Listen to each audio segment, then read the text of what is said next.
皆さんこんにちは、木村直樹です。今回はですね、富士の E4 がイメージングプラザで当日だったら無料っていうキャンペーンやってて、せっかくなんで借りてみた感想と、あとこちらにベミコっていうこのバッテリーがあるんですよね。その E4 とか S10 とか用の、富士のカメラ用のバッテリーの W126126S っていうのがあって、それのバッテリーのレビューっていうか紹介をします。で、目次はこんな感じになってまして、まず、なんでベミコ、なんでまたバッテリーのレビューやるのかなっていうのと、あと、その次に、結構やっぱり、自分で普通に使って、これはおすすめだなって思うんで、それの理由っていうか、説明して、で、イメージングプラザで富士E4 が今当日だったら無料なんですよね。レンズ2個ついて。ちなみに中盤 GFX の 100S も当日無料なんで、また別の機会に借りようかなと思ってるんですけど、使ってみた感想をちょっと述べまして、で、4つ目に、せっかくなんでっていうんで、モデルさんにお願いして、ちょっとポートレイみたいなの撮ってきたんですよね。E4 ってどっちかというとスナップ撮るカメラだと思うんですけど、なんか、ポートレイちょっと撮ってみようかなと思って、撮ってみた作例を紹介しまして、で、最後まとめみたいな目次になってます。はい。で、まず結論からなんですけど、結構バッテリーどうするか問題ってあると思うんですよ。どのカメラでも。で、プロフェッショナルの人は純正を使った方がいいっていうのが通説だと思うんですけど、僕は写真じゃないし、別に純正使わないんですよね。で、基本的に僕は NPF バッテリーっていうのを使ってて、動画の時です。だいたい外部電源で供給してるんですよね。で、ちなみにポケシネもこれベミコがついてるんですけど、もともとNPF は、全部じゃないんだけど、これちょっと試してみて、オレンジだしいいなっていうんで使ってたんですけど、結論から言うと、そのサードパーティー選ぶときに、何でも、どのメーカーでも別にいいと思うんだけど、結構ベミコいいなっていうふうに、僕は思ってます。はい。なので、結論は E4 を使ってみた感想で E4 やっぱいいなって欲しいなって思ってるのと、iPod 売れたらそのお金で E4 買おうかなと思うんですけど、あとベミコですね。それいいですよっていうのが結論になります。はい。まずいきさつなんですけども、コメントで、ベミコの、これ、Amazon の販売店の方から、これレビューしてくださいっていう風に普通に来たんですよね。で、はい、わかりましたっていうことでそれがいきさつで、で、この126ですね、LP、126っていうこの四角い形っていうのはこっちの僕はXE4 これしか今持ってないんですよ。前は T3 使ってて、でも E3 も前は使ってて、その時はこっちのバッテリーだったんだけど、今 T4 だけ X シリーズは T4 だけこっちのバッテリーなんですよね。四角くないんですよ。だからレビューどうしようかなと思って頼まれた時にどうしようかなと思ったんですよ。で E4 を買おうかなっていうのも一瞬よぎったんですけど、そんなに散財してらんないなっていうところで、それでちょっとE4 をちょっと見てたら、イメージングプラザで借りれるやんみたいな。ただで。そのキャンペーンやってますよみたいな、メールが来たんで、それでですね、借りたっていう感じなんですよね。はい。楽しみに、一日別に買うか買わないかわかんないけど、いじってみたいな、みたいな。それで、あったかかったし、ちょっと借りて、ちょっと使ってみようっていうところで、レビューしますよっていうことになったんですよね。で、せっかくなんで、モデルさんももう呼んで、最近ちょっとフォトレ撮りたいな、みたいな。そういうのがちょっとあってですね。写真全然最近スナップもいいけど、ちょっとフォトレ撮ってみようかな、みたいなところで、モデルさんお願いしてっていう感じが、いきさつになります。はい。でですね、こんな感じでですね、じゃあ丸2の方のベミコいいですよっていうところの理由の方行ってみたいと思います。で、さっきも見せたんですけど、これ面白い表現なんで、ここにもベミコついてるんですよね。ちなみにこの NPF のバッテリーのでっかいやつとちっちゃいやつがこっちあって、最初どっちも買ったんですけど、それ使ってて普通にすごいいいんですよね。特に不足がないっていうか、こっちのですね、それでですね、こっちの NPF のでっかい方のやつっていうのはですね、ここに USB が1個ついてて、わかるかな？残量表示がここに出るんですよね。っていうもろもろで結構なんて言うんだろうな、使いやすいから、基本的にブラックマジックはこれつけておけば1日持つかなっていうぐらいの、なので基本的に全部ブラックマジックの時はこれ全部使ってる感じなんですよね。で、この2個のちっちゃい方は、モニターとか、モニターに使うんですね。フィールドモニター、でっかい方つけると重くなるから、これを2個つけるぐらいがちょうどサイズ的にも形的にもいいかなっていう感じで、そういうので使ってるんですけど、それでこっちの話に行きますけど、まずケースがついてるんですよね。これ、バッテリーを入れるケースも最初ついてるんですけど、この持ち歩くケースとチャージャー入れられて、ケーブルつけられて、コンセントもつけられるだろうっていう、下手したらモバイルバッテリーも入るだろうっていう、これケースがついてるんですよね。で、結構出かけるときに、バッテリー裸で持ってくもいいんだけど、モバイルチャージャーと一緒に持ってけば、ずっと使えるわけじゃないですか。っていうので、こうケースがついてて、2連のチャージャーがついてるのはかなりいいですよね。これね、1連と2連で、だいたいカメラ買った時に1連のチャージャーついてくると思うんだけど、2連ってね、相当いいです。で、このね、つけると残量表示も出るんで、つけてみますか。参考までに。ちなみにここタイプ C ですね。ここはちなみにタイプ C です。で、つけると、絞ります。こんな感じで残量表示が出ると。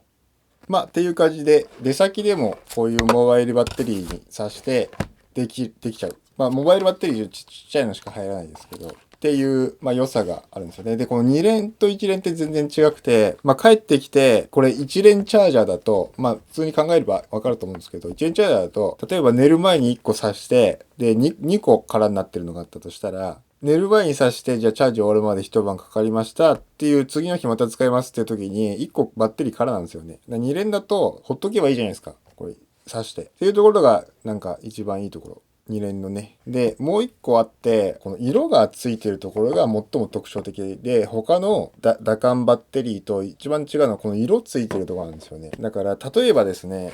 いくつかカメラを併用してるとするじゃないですか。とりあえず見分けがつけられるっていうのが一番いいところですよね。色ついてないと、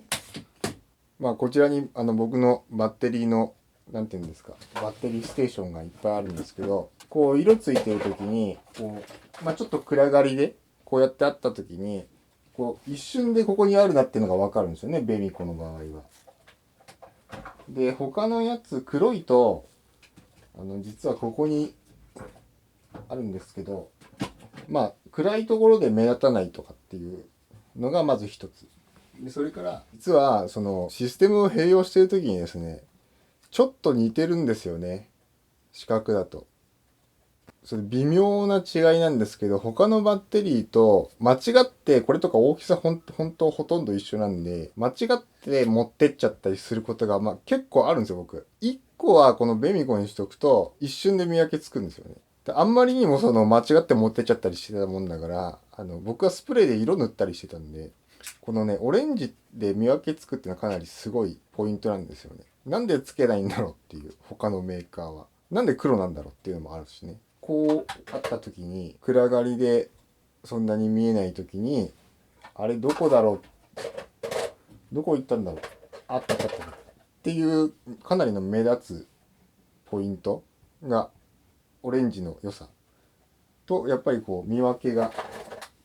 こっちはルミックスだ、シグマの DP だ、こっちは富士だっていう、こういう見分け方ができる。かなりこれ全然違います。間違いないんで絶対。はい。というわけでですね、そんな感じのがベビコの E3 を半日ぐらい、E4 をですね半日ぐらいそのイメージングプラザで借りて、全部これで使ってたんですけど、基本的にそのモデルさんをこうずっと撮ってて、基本的にこうスイッチもずっと入れっぱなしで、顔検出とかでオートフォーカスとかしてて、動画もたまに撮って、振ったりもしてたけど、ずっとだから電源つけっぱなしっていうんじゃないんだけど、基本的に撮影して、ちょっと何分か移動して、その時は電源切ってて、とかっていう感じで、割とヘビーに使って、持続時間は3時間弱ぐらいでしたね。で、電池が切れるまで。枚数で言うと、交渉で確か450枚ぐらいの、純正でね。で、同じぐらい取れてた気がします。純正とその明確に比較はしてないんですけど、3時間弱ぐらいはもう持ったっていう感じですね。はい。っていうのが、ベミコおすすめの理由っていうところでございます。はい。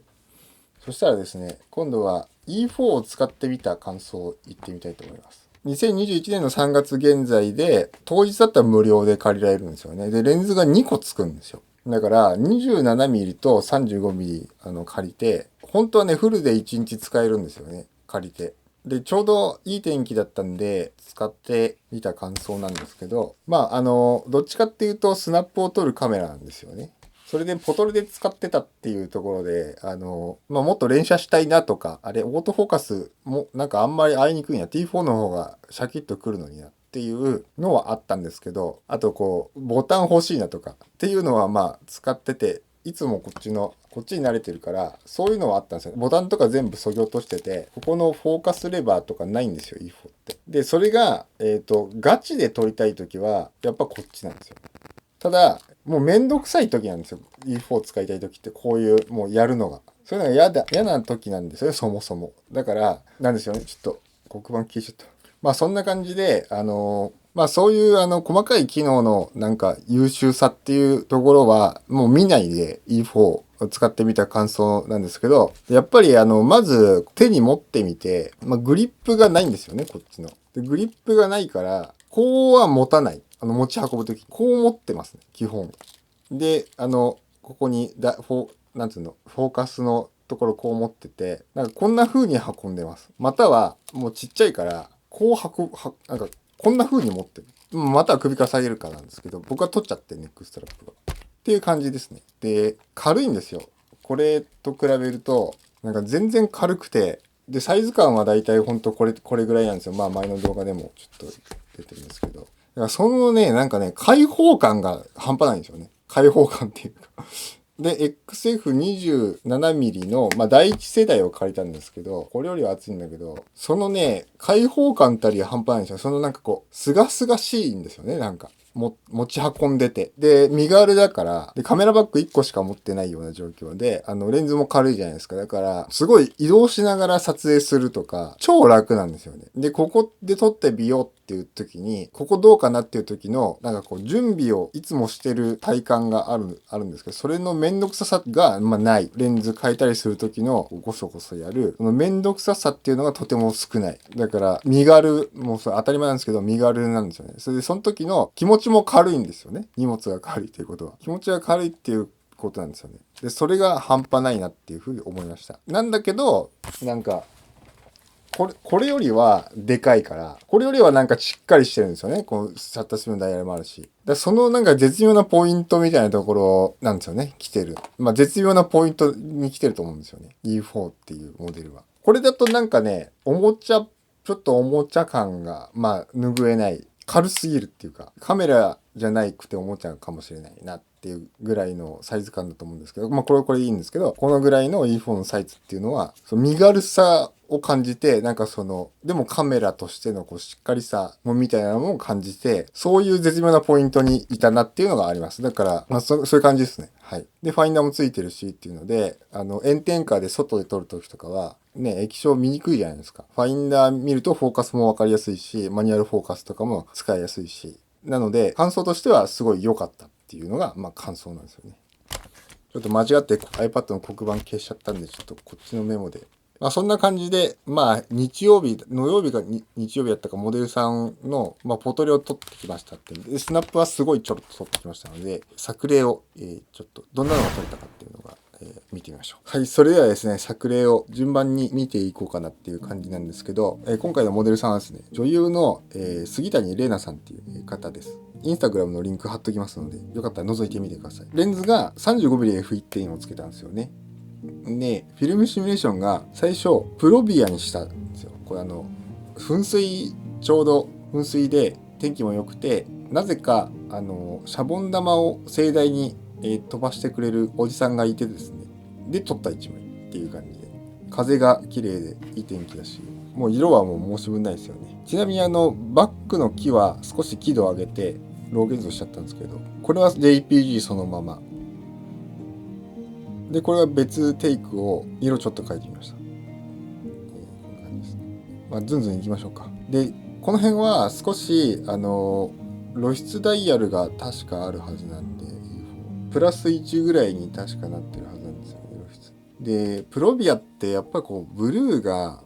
綺麗ですよね。で、あと、35mmF1.4 みんなすげえいいっていう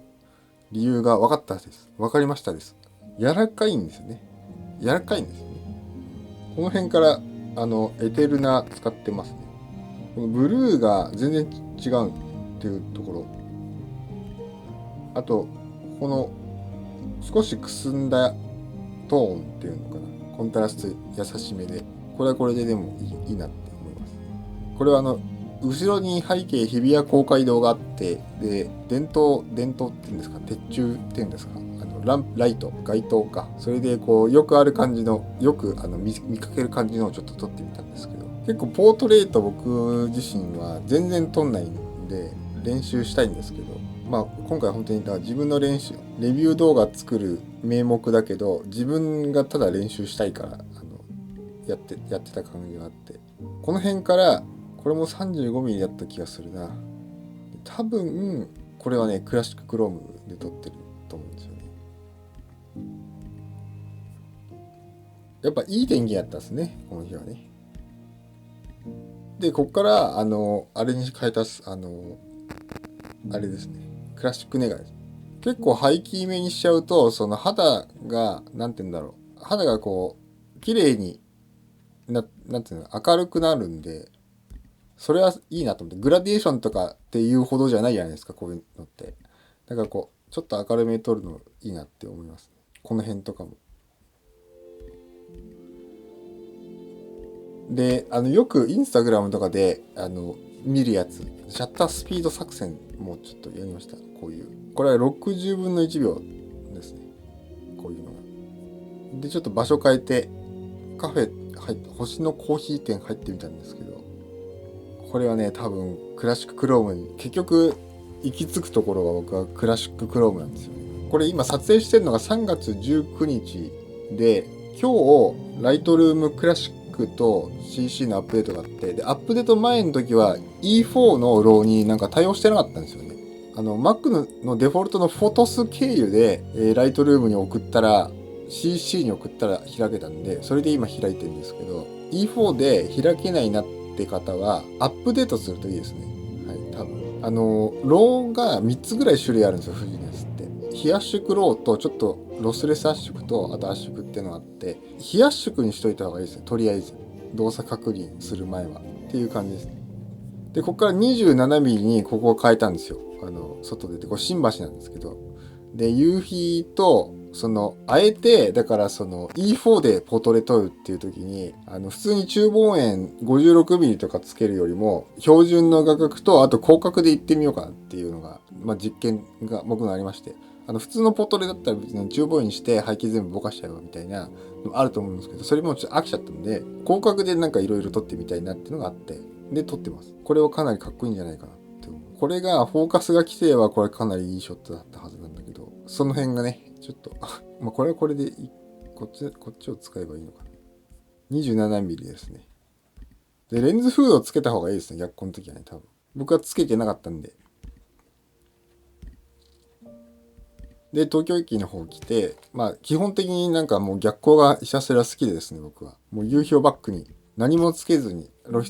出だけで頑張っていいとこ探って、こんな感じになってます。で、オートフォーカスの時もあったんだけど、やっぱりマニュアルフォーカスで撮ってるから、実はこう拡大してみると実は合ってなかったりすることがあるんだけど、でもバシッと来てないのが逆にいい時もあるじゃないですか。バシッと来てる方がいい時もあると思うけど、バシッと来てない加減がいい時あるなっていうのはありますよね。だからそのマニュアルフォーカスいいなって思いますね、僕はね。はい、これとかももう光が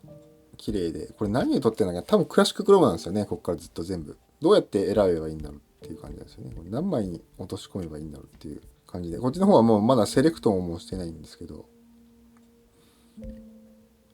という感じです。でモデルさんさよならした後にちょろっとだけもう返し行く時間になっちゃったんで、4時間半ぐらい賞味で終わりだったんですけど、その後にですね、返し行くこれイメージングプラザがある建物が夕日と空の色で綺麗だったんで撮ったんですけど、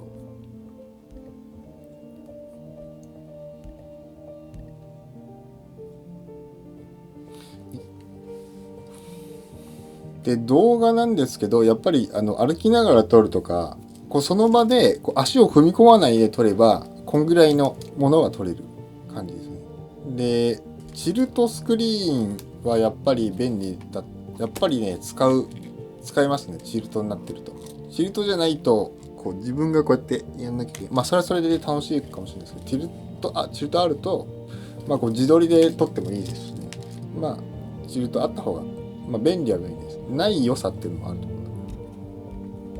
っていう感じですね。まあツイッターとかインスタグラムにぼちぼち写真を上げていこうかなっていうふうに考えてて、何週間かしたら上げるかもしれないです。でなんかそのこう誰かとまあ友達でも別に彼女でもまあ今回はモデルさんなんだけど、こう誰かと一緒にいるときに、こう全然違う話をしながら、こうちょこちょこちょこみたいに撮る感じの時に、そういう身軽さみたいなのがあるなって思うんですよね。もっと便利というか、そう性能的な面ではまあやっぱり思ったんですよ。連射欲しいとか、ボタン欲しいとか、切り替えスイッチ欲しいとか、まあいつもあるから。で、その当日だけだったんで、別に使い慣れてないっていうのもだいぶあって、基本的に設定全部デフォルトのまま使ってるような感じだったから、はっきり言って使いこなせてないなりに、まあこんな、まあ、ファーストインプレッションはこれだったってことですね。普段 T4 使ってる人が。うん。身軽さのウキウキさがあるっていうことですね。この小さい、軽い身軽なサイズで、しかも絶妙なバランスのところにある。なんか、ちょうどいいところのこの形にあるから、こう、持っててウキウキするっていうのが一番の感想ですね、僕は。で、撮っててもウキウキします、もちろん。綺麗に撮れます。はい。作例見てもらった通り。で、しかも JPG なんです。で、まあ、もちろん現像しようと思えば、まあ、現像したやつもは、ちょっと作品としてこう、公開しようと思ってるんですけど、まあ、とにかくウキウキするっていうのが一番いいところですね。デザインもかっこいいし。なんか、僕的にその E シリーズを使う時の設定は、めちゃめちゃ字汚いんですけど、ホワイトバランスオートで、ISO もオートで、ISO の上限は設定しとくと。まあ、1600とか3200とか、まあ、人によりますけど、まあ、3200ぐらい、まあ、1600、3200ぐらいまでに大体しとくかな。で、マニュアルフォーカスで使うのは多分楽しいんですよね、一番。純正レンズも変える人は別にそれでもいいんだけど、純正レンズじゃなくてマニュアルフォーカスしかない、電子接点がないようなレンズ。それはセブンアルティサンズは合うと思います。E シリーズかなり。あと、オクトレンダーとかもいいと思う。ライカ M のアダプターつけて、M マウントにしちゃうっていうのもありだと思います。オクトレンダーとかも結構安いと思うんで。で、そのマニュアルで使ってる、で、ファインダーも見れる、ファインダー見たくないときは液晶で大丈夫で、しかも液晶チルトするから、やっぱりそこは便利で、まあ、もろもろ、そのマニュアルフォーカスで使うのは多分楽しいんじゃないかなと思うんですよね。で、A モードと P モードがあるんですよ。だから、まあ、適宜、マニュアルフォーカスと全部マニュアルで使うのが多分楽しいと思います、一番。で、なんか下手に初心者から入って初めて使うって時に、なんか多分ね、最初混乱するかもしれないけど、いきなりマニュアルモードで全部、もうフォーカスのマニュアルで全部やっちゃった方が逆に楽しいんじゃないかなって。で、その面白いから、その興味の力で、こう、全部覚えられると思うんですよね。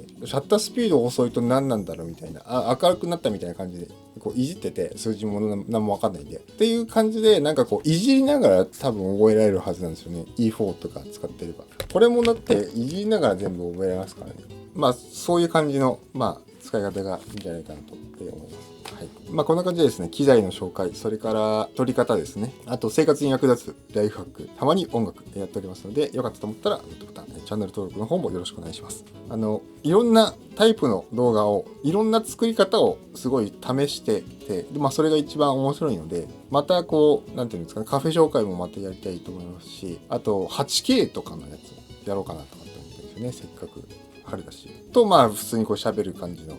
いろいろ。で、喋るやつも、まあ、いろいろ、本当はやりたいんですよね。時間が許す限り。はい。そんな感じで、今後とも、ぜひよろしくお願いいたします。はい。いつもコメントありがとうございます。今日の撮影カメラですね。これがですね、EOS M っていうめっちゃ昔のカメラの、まあ、1万円ぐらいで買えるんですけど、これで、動画のロー収録が実はできるマジックランタンっていうのを使って見てます。だからエヴァの感想の時にノイズ入ってたんですけど、それまだ使い慣れてないっていうか、こう研究している段階なんで、ちょっと入っちゃってましたって感じなんですけど、